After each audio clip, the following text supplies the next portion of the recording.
Hello friends, स्वागत है आप सभी का द थिंकर स्टडी में। दोस्तों, आज के वीडियो में बात करने वाले हैं रेलवे एएलपी एंड टेक्नीशियन के लिए सिविल 2 या लेवल 2 के लिए आपकी एग्जाम ट्रेड डीजल मैकेनिक की क्लास 21 के बारे में।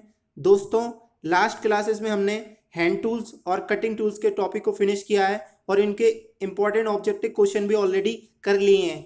यदि आपने वो वीडियो अभी तक नहीं देखे हैं तो आप आई बटन पर क्लिक करके पूरी क्लासेस को 1 बाय 1 करके देख सकते हैं। तो दोस्तों, आज की इस क्लास में क्लास 21 में हम लोग स्टडी करने वाले हैं लुब्रिकेशन सिस्टम, हिंदी में इसको बोलते हैं स्नेहक पद्धति। ठीक है दोस्तों, लुब्रिकेशन सिस्टम को अच्छे से पढ़ने से पहले सबसे पहले एक हम लोग पॉइंट जानते हैं कि हमें लुब्रिकेशन सिस्टम क्यों इंपॉर्टेंस है हमारे इस डीजल मैकेनिक ट्रेड में।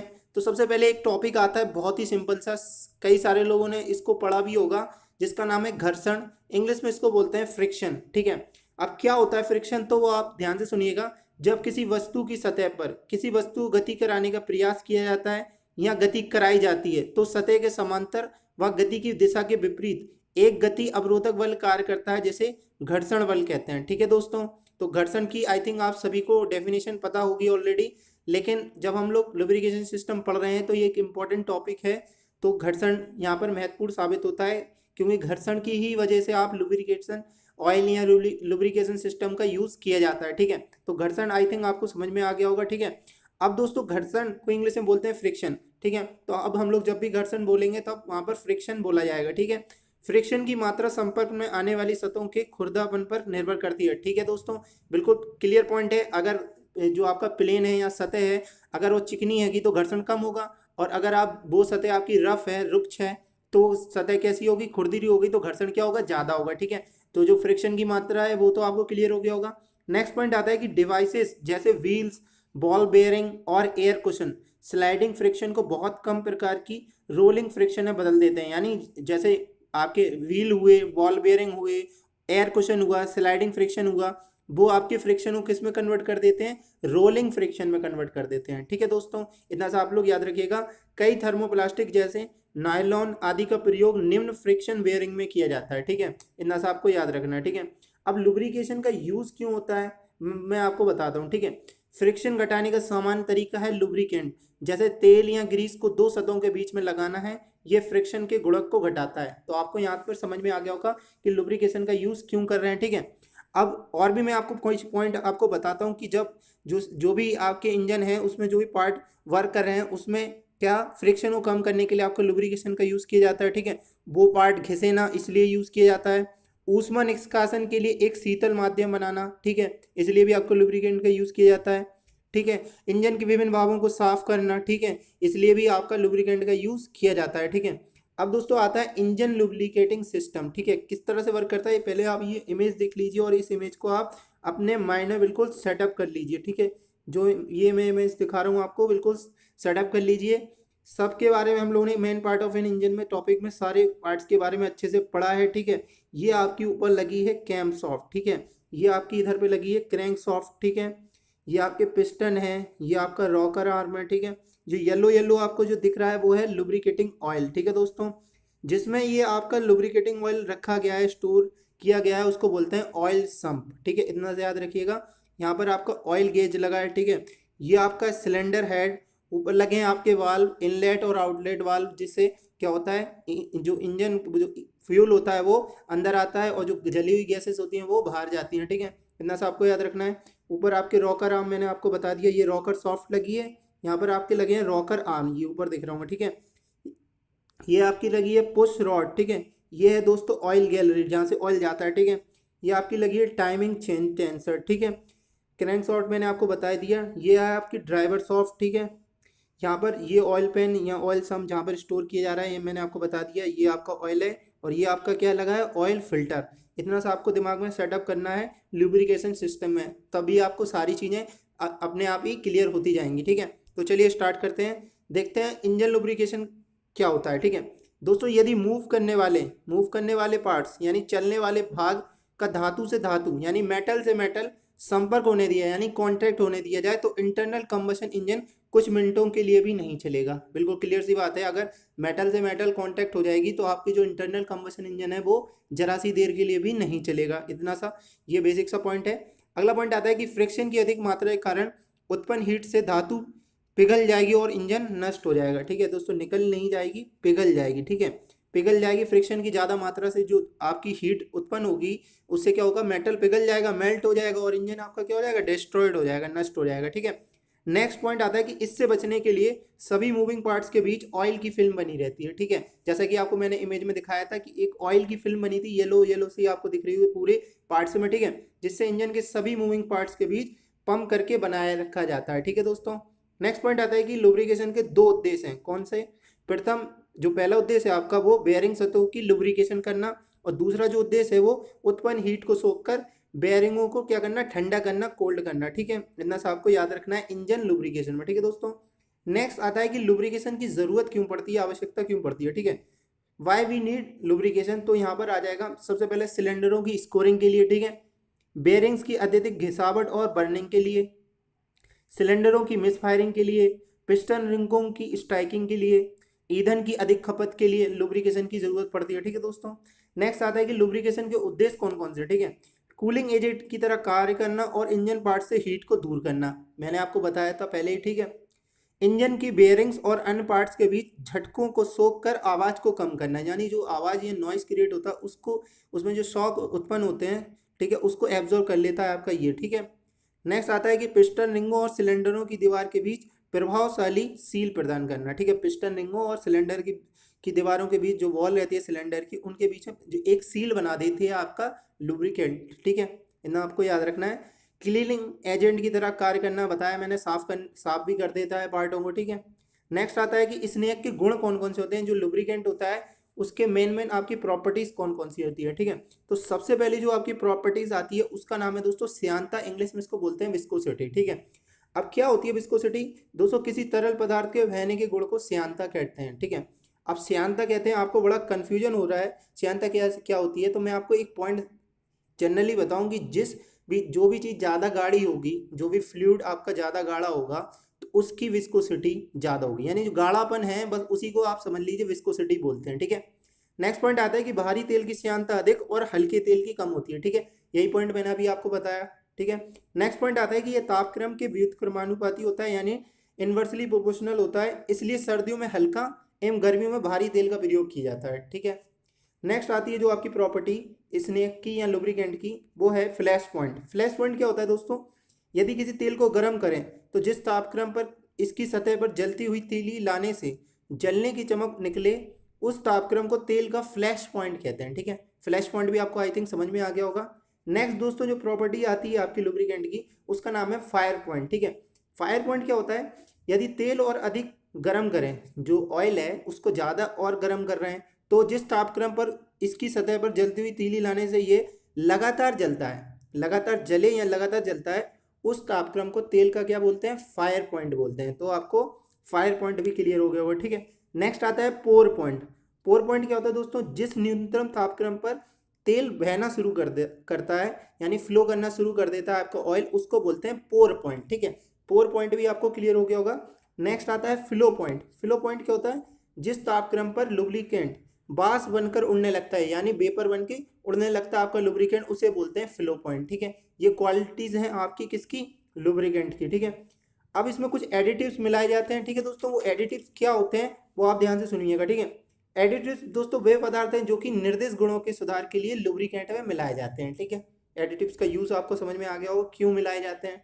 ठीक है, अब एडिटिव्स कौन कौन से होते हैं, सबसे पहले एक आता है विस्कोसिटी इंडेक्स इम्प्रूवर। ठीक है, विस्कोसिटी इंडेक्स इम्प्रूवर क्या करता है, ये कम तापमान पर तेल की विस्कोसिटी को क्या कर देता है, घटा देता है, और कुछ तापमान पर विस्कोसिटी को क्या कर देता है, बढ़ा देता है। क्या, विस्कोसिटी इंडेक्स इम्प्रूवर। ठीक है दोस्तों, नेक्स्ट आता है दोस्तों आपका एडिटिव पोर पॉइंट डिप्रेसर। ठीक है, पोर पॉइंट डिप्रेसर, तो दोस्तों ये क्या करता है, जिस तापमान पर तेल इतना मोटा हो जाता है कि ये बह नहीं सकता, उस तापमान को कम करने के लिए आपका पोर पॉइंट डिप्रेसर एडिटिव्स मिलाया जाता है। ठीक है, नेक्स्ट आता है ऑक्सीडेशन प्रतिरोधक। ठीक है, ऑक्सीडेशन प्रतिरोधक जो एडिटिव्स होता है उसका क्या वर्क होता है, लुब्रिकेंट की ऑक्सीडेशन को रोकता है। ठीक है, ऑक्सीडेशन को रोकता है आपकी लुब्रिकेंट की। ठीक है, नेक्स्ट दोस्तों जो एडिटिव्स आता है उसका नाम है आपका कोरोजन प्रतिरोधक। ठीक है, अब कोरोजन प्रतिरोधक नाम से ही समझ में आ रहा है कंपोनेंट्स को लुब्रिकेंट द्वारा जंग लगने से रोकने का कार्य करता है आपका कोरोजन प्रतिरोधक एडिटिव्स। ठीक है दोस्तों। नेक्स्ट आता है आपका फोम प्रतिरोधक। ठीक है, अब फोम प्रतिरोधक क्या करता है, तेल की जो फोमिंग होता है उसको रोकता है। ठीक है, कौन सा, फोम प्रतिरोधक। नेक्स्ट आता है डिटर्जेंट डिप्रेसर। ठीक है, अब डिटर्जेंट डिप्रेसर क्या करता है, जैसे धूल हुई, कार्बन, धातु की घिसावट आदि के कारण डिपॉजिट्स को ढीला करना व साफ करने का कार्य करता है आपका डिटर्जेंट डिप्रेसर एडिटिव्स। ठीक है दोस्तों, ये हम लोग एडिटिव्स पढ़ रहे हैं। बेयर और फ्रिक्शन मॉडिफायर एक एडिसिव ये भी है। इसका क्या वर्क है दोस्तों, ये इंजन के पार्ट्स पर प्रोटेक्टेड फिल्म बनाती है और घिसावट को घटाती है। क्या, बेयर और फ्रिक्शन मॉडिफायर। ठीक है, तो आपको बेयर और फ्रिक्शन मॉडिफायर एडिटिव्स भी समझ में आ गया होगा। ठीक है, नेक्स्ट आता है कि विस्कोसिटी की रेटिंग हम किस तरह से देते हैं। ठीक है, अब विस्कोसिटी की रेटिंग देते हैं दोस्तों किसी प्रकार से, तो दोस्तों ध्यान से सुनिएगा, जो तेल होते हैं, ऑयल होता है, उनका वर्गीकरण SAE नंबर के द्वारा किया जाता है। SAE number. अब SAE का दोस्तों फुल फॉर्म क्या होता है, तो आप वो ध्यान से सुन लीजिए, सोसाइटी ऑफ ऑटोमेटिव इंजीनियर्स इसका मतलब होता है। ठीक है, society of automotive engineers number के द्वारा किया जाता है। नंबर अधिक होगा तो इसका मतलब होगा तेल मोटा है। ठीक है, जैसे SAE 20 की अपेक्षा SAE 40 तेल कैसा होगा, मोटा होगा। ठीक है, तो आपको SAE नंबर भी समझ में आ गया होगा। ठीक है, कई प्रकार की रेटिंग है विस्कोसिटी की ऑयल की। ठीक है, एक होता है 0W, 5W, 10W, 20W, 25W, और यहाँ पर 10, 15, 20, 30, 40, 50, 60, 80, 100, 150, यहाँ पर 200 ये भी होती हैं। ठीक है, तो आपको इतना सा याद रखना है। और दोस्तों कुछ इंपॉर्टेंट पॉइंट भी मैं आपको बता दूं SAE नंबर से। जब गर्मियों के लिए जो विस्कोसिटी टेस्ट होता है ना, वो 210 फ़ारेनहाइट पर होता है। ठीक है, जो गर्मियों के लिए विस्कोसिटी टेस्ट होता है वो 210 फ़ारेनहाइट पर होता है। ठीक है, इतना सा आपको याद रखना है। ठीक है दोस्तों, गियर बॉक्स में SAE 90 जो रहता है नंबर का गियर ऑयल प्रयोग करते हैं। ठीक है, गियर बॉक्स में किस तरह का, किस प्रकार के आपके लुब्रिकेंट ऑयल का यूज़ करते हैं, SAE 90 का। ठीक है, इतना सा आपको याद रखिएगा।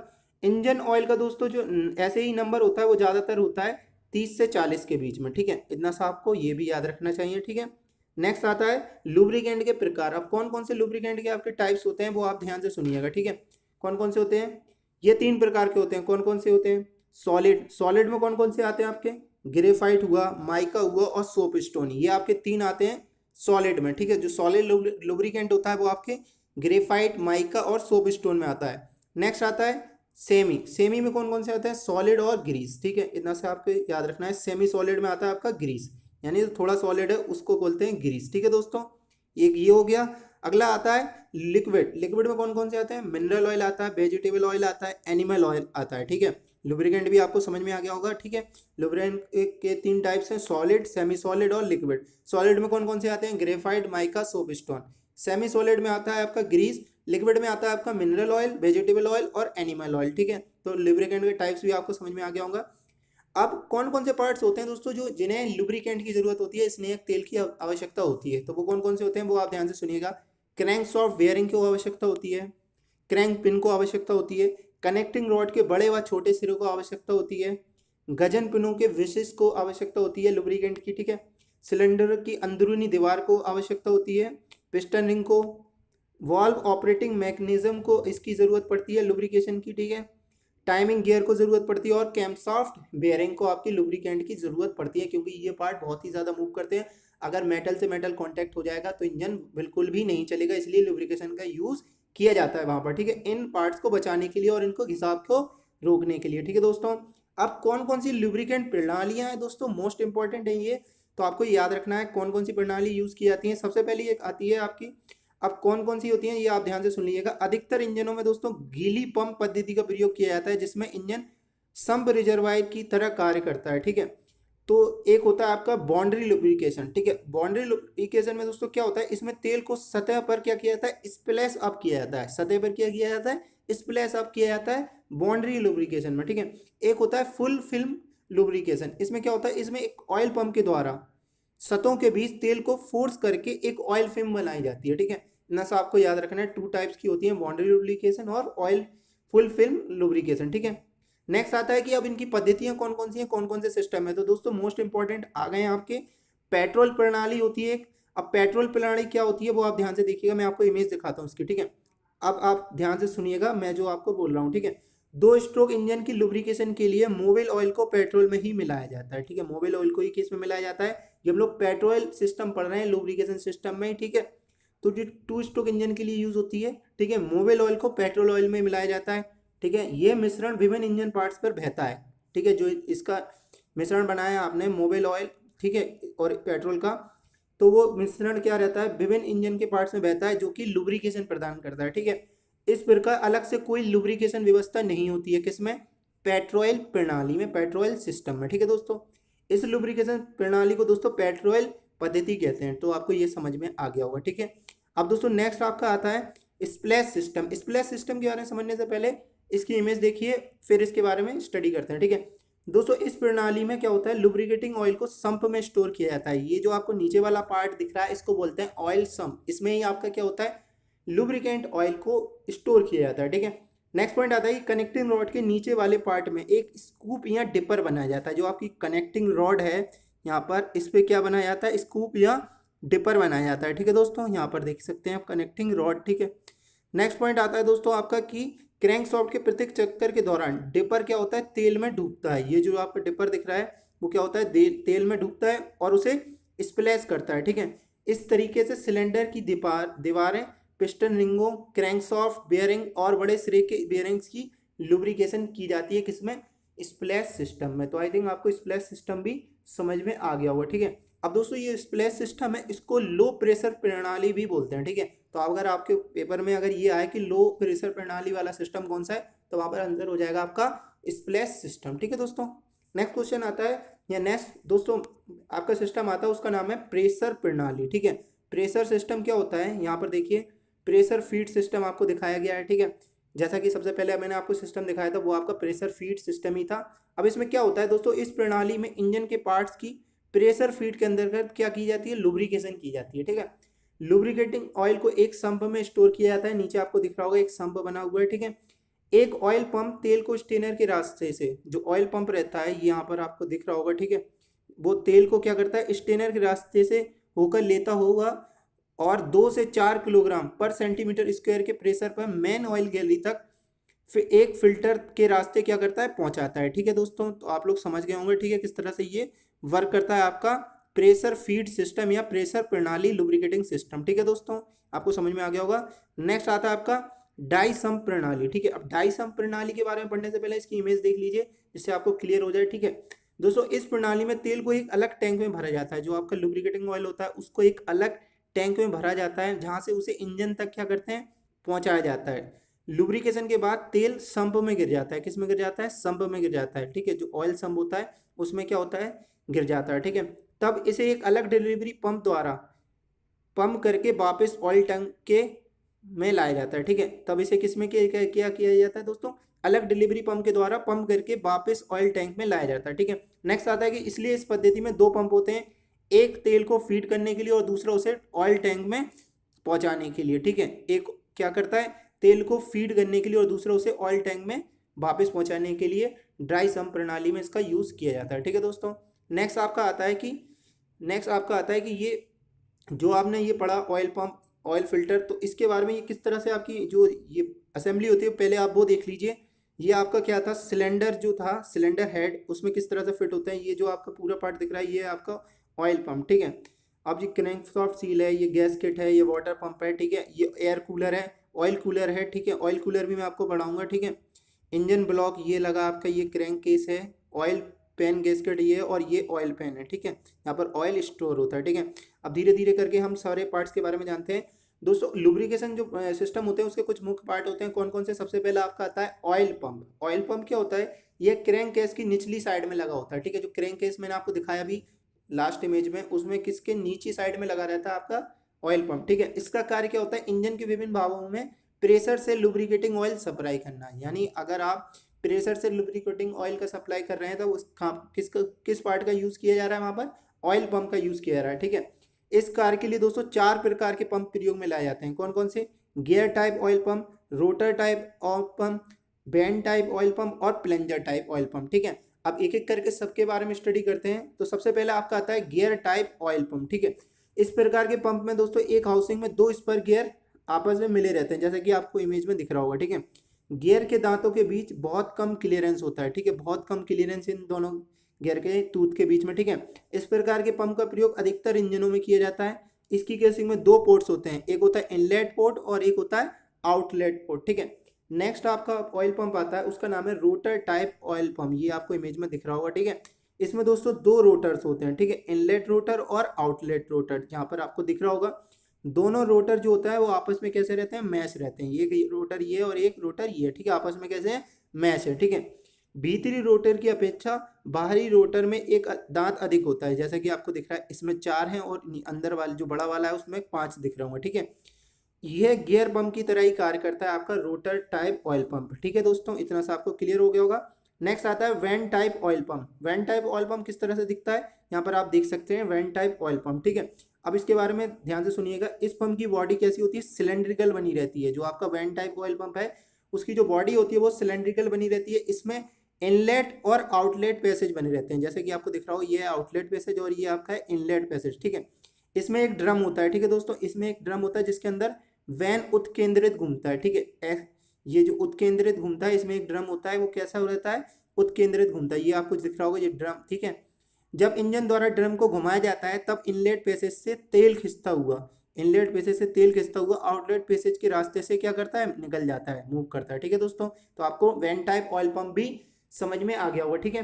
नेक्स्ट आता है आपका प्लंजर टाइप ऑयल पंप। किस तरह से दिखता है आप यहाँ पर देख सकते हैं, प्लंजर टाइप ऑयल पंप, ठीक है दोस्तों। इस प्रकार के ऑयल पंप का प्रयोग आजकल कभी कभी किया जाता है, ठीक है। इसमें एक प्लंजर होता है जो कि बॉडी में क्या करता है, ऊपर नीचे मूव करता है, ठीक है, प्लंजर टाइप ऑयल पंप, ठीक है। इसमें एक प्लंजर होता है जो कि बॉडी में ऊपर नीचे मूव करता है। जब ये ऊपर मूव करता है तो तेल को इनलेट पैसेज से खींचा जाता है। जब ये ऊपर वर्क कर रहा है तो तेल को क्या करते हैं, इनलेट पैसेज से खींचा जाता है। और जब ये नीचे मूव करता है तो तेल को आउटलेट पैसेज से मेन ऑयल गैलरी तक क्या करता है, पहुंचाया जाता है, ठीक है दोस्तों। तो आपको प्लंजर टाइप ऑयल पंप भी आई थिंक समझ में आ गया होगा, ठीक है। नेक्स्ट आता है आपका कि मेन ऑयल गैलरी क्या होती है, ठीक है।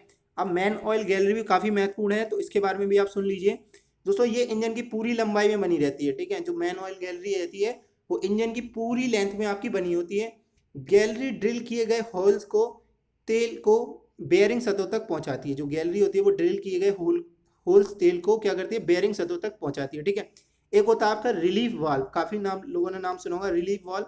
तो क्या होता है, ये स्प्रिंग लोडेड होता है। जो आपका रिलीफ वाल्व होता है वो स्प्रिंग लोडेड होता है, तब खुलता है जब प्रेशर अधिकतम स्वीकृत लिमिट से बढ़ जाता है। जो जब प्रेशर क्या होता है, ज़्यादा हो जाता है, ठीक है। इसे प्रायः किस में फिट किया जाता है दोस्तों, मैन ऑयल गैलरी में ही फिट किया जाता है रिलीफ वाल्व को, ठीक है। तो आपको रिलीफ वाल्व भी आई थिंक क्लियर हो गया होगा।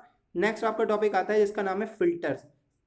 इमेज में आपको दिख रहा होगा फिल्टर्स, ठीक है, किस तरह से आपके इंजन में फिट रहता है, ठीक है। तो फिल्टर क्या होता है, गेज स्क्रीन के अलावा जो कि पंप में धातु के पीसों को प्रवेश करने से रोकता है, मेटल्स के जो पार्टिकल्स होता है उनको प्रवेश करने से रोकता है, एक बाहरी फिल्टर होता है जिसे समय समय पर बदला जा सकता है, ठीक है। फिल्टर की बात करें, ठीक है।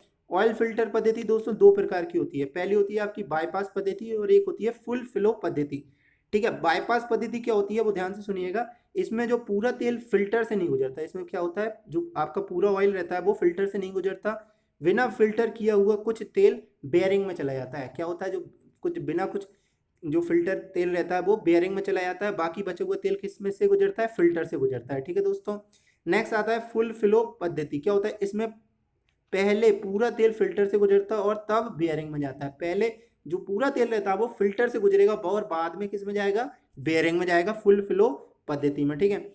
अब कुछ टाइप होते हैं ऑयल फिल्टर के, कौन कौन से होते हैं, कार्टिज टाइप होता है, एज टाइप होता है और सेंट्रीफ्यूगल टाइप ऑयल फिल्टर होते हैं, ठीक है। तो ना से आपको नाम याद रखना है, कार्टिज टाइप, एज टाइप और सेंट्रीफ्यूगल टाइप फ्यूल फिल्टर, ठीक है, इतना सा आपको याद रखना है। नेक्स्ट आता है दोस्तों ऑयल कूलर। ऑयल कूलर क्या होता है दोस्तों, जैसे कि आपको इमेज में दिख रहा होगा ये ऑयल कूलर ही है, ठीक है। ऑयल कूलर क्या करता है, हैवी ड्यूटी इंजनों में जहाँ पर तेल का तापमान बहुत अधिक होता है, यानी जहाँ पर आपका ऑयल रहता है उसका टेम्परेचर बहुत ज़्यादा होता है, वहाँ लुब्रिकेटिंग ऑयल को ठंडा करने के लिए, जो लुब्रिकेटिंग ऑयल होता है, स्नेक तेल होता है, उसको कोल्ड करने के लिए एक ऑयल कूलर को लगाया जाता है, ठीक है। ये एक प्रकार का हीट एक्सचेंजर है जो कि तेल की गर्मी को क्या करता है, निकाल कर बाहर फेंकता है। जो तेल की गर्मी को क्या करता है, निकाल कर बाहर फेंक देता है आपका ऑयल कूलर, ठीक है। लुब्रिकेटिंग सिस्टम है, वाटर टाइप ऑयल कूलर ही प्रयोग किए जाते हैं। जो लुब्रिकेटिंग सिस्टम होता है उसमें वाटर टाइप ऑयल कूलर ही प्रयोग किए जाते हैं और इस तरह से ये दिखता है आपका ऑयल कूलर, ठीक है। इसमें वाटर यहाँ से अंदर जाता है और यहाँ से बाहर निकलता है ऑयल यहाँ से अंदर जाता है और यहाँ से बाहर निकलता है, ठीक है। ये आपकी बॉडी है और ये ऑयल ट्यूब है, ठीक है दोस्तों, इतना सा आपको समझना है। और जी यहाँ पर आपको जो वाटर जा रहा है इसी से क्या होता है, आपका ऑयल वो रहता है लुब्रिकेटिंग ऑयल, वो क्या रहता है, वो ठंडा रहता है, ठीक है। इतना सा आपको याद रखना है ऑयल कूलर के बारे में। नेक्स्ट आता है ऑयल प्रेशर गेज। क्या होता है ऑयल प्रेशर गेज दोस्तों? प्रेशर टाइप लुब्रिकेशन सिस्टम में तेल को दबाव जानने के लिए, जो तेल का प्रेशर रहता है उसको जानने के लिए ऑयल प्रेशर गेज का प्रयोग किया जाता है। इमेज आपको दो दिख रही होंगी, एक आपको ये दिख रहा होगा, ये वाला पार्ट जो है दोस्तों वो यहाँ पर लगा हुआ है, ठीक है। इतना सा आपको याद रखना चाहिए। ये गेज ड्राइवर के सामने इंस्ट्रूमेंट पैनल पर लगा होता है, ठीक है। किस में लगा रहता है? गेज ड्राइवर के सामने इंस्ट्रूमेंट पैनल पर आपका लगा रहता है ऑयल प्रेशर गेज, ठीक है। ये गेज दोस्तों दो प्रकार के होते हैं, एक होता है बॉर्डन टाइप ट्यूब टाइप और एक होता है इलेक्ट्रिकली ऑपरेटेड टाइप आपका, ठीक है। ये जो आपके ऑयल प्रेशर गेज होते हैं वो दो टाइप के होते हैं, बॉर्डन ट्यूब टाइप और इलेक्ट्रिकली ऑपरेटेड टाइप, ठीक है। इतना सा आपको याद रखना है ऑयल प्रेशर गेज के बारे में। एक आता है आपका ऑयल लेवल इंडिकेटर, ठीक है। ऑयल लेवल इंडिकेटर पहले आप देख लीजिए, इस तरह से दिखता है ऑयल लेवल इंडिकेटर, ठीक है। ये रहा इसका ओरिजिनल इमेज, ठीक है, oil type oil level indicator का, ठीक है। अब इसके बारे में थोड़ा सा स्टडी करते हैं दोस्तों। क्रेंक केस में ऑयल की मात्रा को एक स्प्लैश स्टिक के द्वारा पता लगाया जाता है, जैसा कि मैंने आपको दिखाया था इमेज में, यहाँ पर ये देखिए, ठीक है। एक स्प्लैश स्टिक के द्वारा पता लगाया जाता है। ये एक लंबी फ्लैट रोड होती है जिसे क्रैंक केस की साइड पर एक ट्यूब से तेल में डुबाया जाता है, किसमें? ऑयल लेवल इंडिकेटर में। तो आपको ऑयल लेवल इंडिकेटर भी क्लियर हो गया होगा। नेक्स्ट आता है आपका क्रैंक केस वेंटिलेशन, ठीक है। क्रैंक केस वेंटिलेशन क्यों यूज होता है दोस्तों? तो ध्यान से सुनिएगा दोस्तों। क्रैंक केस वेंटिलेशन द्वारा क्रैंक केस से लुब्रिकेटिंग ऑयल की वाष्प निकाली जाती है, जो इंजन के चलने के दौरान उत्पन्न होता है, जिससे क्रैंक क्या रहता है, सुरक्षित रहता है, ठीक है। इसकी हमें आप देख सकते हैं किसमें? क्रैंक केस वेंटिलेशन में, ठीक है दोस्तों। तो यहाँ पर आपका जो जितना भी लुब्रिकेटिंग सिस्टम था वो पूरा फिनिश हो गया है, कंप्लीटली फिनिश हो गया है, ठीक है। कुछ इंपॉर्टेंट मैं पॉइंट आपको बता रहा हूँ, वो आप लोग नोट करते चलिएगा लुब्रिकेटिंग पॉइंट में, लुब्रिकेटिंग सिस्टम में, ठीक है दोस्तों। जहाँ पर आपका लुब्रिकेटिंग ऑयल भरा रहता है उसे क्या बोलते हैं? ऑयल सम्प बोलते हैं, ये मैंने आपको बताया। अगला आता है जो लुब्रिकेटिंग ऑयल होता है वो कोयला और जानवरों की हड्डी तथा वनस्पति से बनाए जाते हैं, ठीक है। ग्रीस का प्रयोग दोस्तों व्हील वेयरिंग तथा डिस्ट्रीब्यूटर के लिए करते हैं, ठीक है दोस्तों। Oil pressure relief valve oil pressure से खुलता है, इतना सा आपको याद रखना है, ये इंपॉर्टेंट पॉइंट है दोस्तों। इसने तेल का जो डाइल्यूशन होता है वो किससे किया जाता है? वाटर से किया जाता है। डाइल्यूशन या तनुकरण जो होता है वो पानी से किया जाता है, ठीक है। लुब्रिकेंट्स के प्रकार मैंने आपको बताया, तरल, पेस्ट, ठोस तथा मिश्र, ठीक है, आपको बताए थे सारे, ठीक है, लुब्रिकेंट के दोस्तों। ऑयल गन का कार्य क्या होता है? गियर बॉक्स में स्टीयरिंग व डिफरेंशियल में लुब्रिकेशन ऑयल भरना होता है, ये भी आपको नोट करना चाहिए, ठीक है। ये सभी पॉइंट बहुत इंपॉर्टेंट हैं, ठीक है। एडिटिव्स भी मैंने आपको बता दिए। अब दोस्तों यहाँ पर हमारा लुब्रिकेटिंग सिस्टम के पूरे पॉइंट्स क्लियर हो चुके हैं। अब हम लोग जब नेक्स्ट लेक्चर में मिलेंगे तो वहाँ पर हम लोग लुब्रिकेटिंग सिस्टम के important objective question, MCQ question करेंगे, जो कि आपके एग्जाम के पॉइंट ऑफ व्यू से काफी इंपॉर्टेंट है। तो दोस्तों आज के वीडियो में दोस्तों सिर्फ इतना ही। यदि वीडियो अच्छा लगा तो प्लीज इसको लाइक कीजिए, कमेंट करके बताइए, यदि कोई भी डाउट हो वीडियो को शेयर कर दीजिए ज़्यादा से ज़्यादा लोगों को, ताकि उन लोगों को इस चीज़ का बेनिफिट मिल सके। चैनल को जो सब्सक्राइब कर दिए और सब्सक्राइब करने के बाद इस बेल आइकन को जरूर दबा दें, ताकि आपको जीके और वैकेंसी से रिलेटेड अपडेट ऐसे ही मिलते रहे। तब तक के लिए थैंक यू दोस्तों, जय हिंद।